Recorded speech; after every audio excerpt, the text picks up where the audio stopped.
जी अस्सलाम वालेकुम, क्या हाल चाल है? ठीक, उम्मीद करता हूँ कि सारे मेरे भाई वगैरह सारे ठीक ठाक होंगे।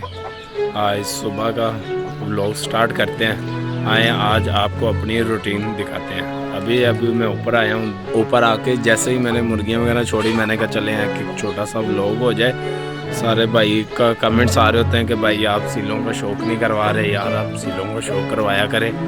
तो मैंने कहा यार भाइयों का आज व्लॉग जो भी बनेगा वो सिर्फ सीलों के लिए, सीलों का शौक़ करवाऊंगा आपको, और व्लॉग भी सारा सील मुर्गियों का आपको शौक़ करवाया जाएगा। ठीक है, सारी मुर्गियां आपको दिखाई जाएंगी और अगले व्लॉग में आपको सारी एक बारीकी से हर एक चीज़ दिखाई जाएगी। चलें ठीक है, आए फिर आपको अपना व्लॉग स्टार्ट करते हैं।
ये देखें सूरज निकला हुआ है पूरा।